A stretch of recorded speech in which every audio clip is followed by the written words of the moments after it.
វៈមុំនឹងម៉ាប់ទៅលេងបុណ្យអុំទូកមនុស្សម្នាច្រើនកុះកខ្លះឈរខ្លះអង្គុយរងចាំមើលការប្រណាំងទូកងនៅមុខព្រះបរមរាជវាំងក្នុងចំណោមនោះមុំ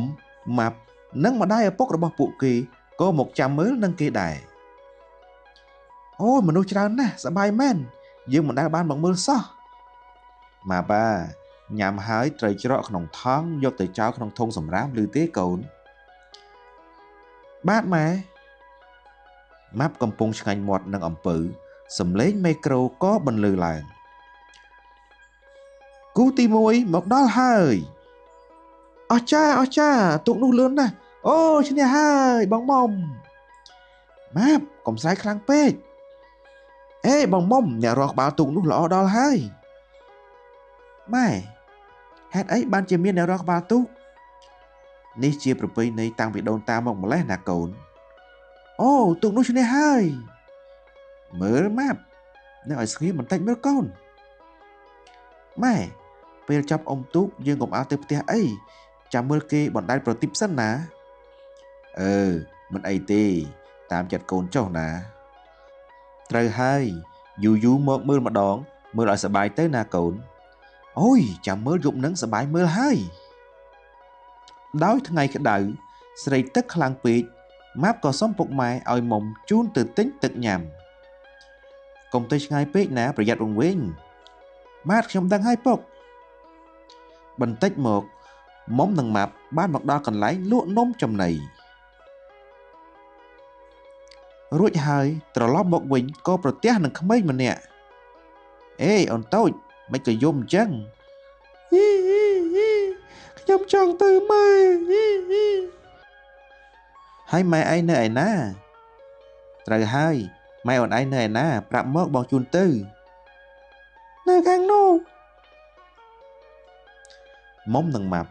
ដឹកដៃកុមារទៅតាមការចង្អុលរបស់វាតែនៅតែរកមិនឃើញតើយើងធ្វើដូចម្ដេចទៅបងមុំម្ដងវាថាខាងនេះម្ដងវាថាខាងនោះតែយើងរកមិនឃើញសោះបងក៏មិនដឹងដែរនឹងណាអាណិតគ្នាណាបើរកម៉ែវាមិនឃើញទេយើងយកវាទៅនៅជាមួយយើងទៅបងមុំមែនហើយយើងនាំវាទៅជួបពុកម៉ែយើងសិនអេណែញ៉ាំទឹកបន្តិចទៅអូនពួកគេដឹកដៃកុមារតូចដើរកាត់តាមសួនច្បារសម្ដៅទៅកន្លែងរបស់គេអេសម្ដេចទាំងពីរបងទុនសាយមកចំពេលល្អណាស់ជួយគិតយើងផងតើយើងត្រូវធ្វើម៉េចទៅមែនហើយខ្ញុំគិតមិនលិចទេអញ្ចឹងក៏គិតមិនឃើញដែរនាំគេទៅជួបប៉ូលីសទៅរួចស្រេចបាត់ទៅហើយមែនហើយហេតុអីក៏ខ្ញុំនឹកមិនឃើញណ៎អញ្ចឹងពួកឯងនាំគេទៅខ្ញុំលាសិនហើយអរគុណហើយបងទុនសាយ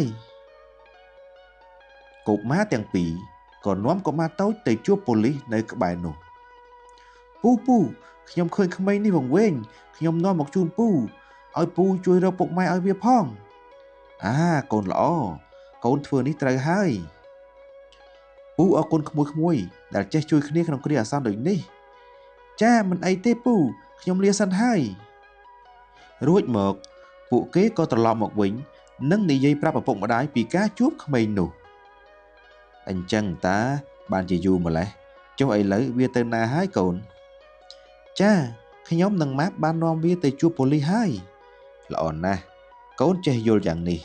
ថ្ងៃក្រោយបើជួបរឿងដូចនេះទៀតកូនកុំភ្លេចនាំគេទៅជួបប៉ូលីសណាពួកគេទាំងពីរញញឹមយ៉ាងសប្បាយនឹងអំពើរបស់គេរួចហើយក៏អង្គុយមើលបន្តការប្រណាំងទូកងរហូតដល់ព្រលប់និងមើលពិធីបណ្ដែតប្រទីបបាញ់កាំជ្រួចទាល់តែយប់ជ្រៅបានត្រឡប់ទៅផ្ទះវិញ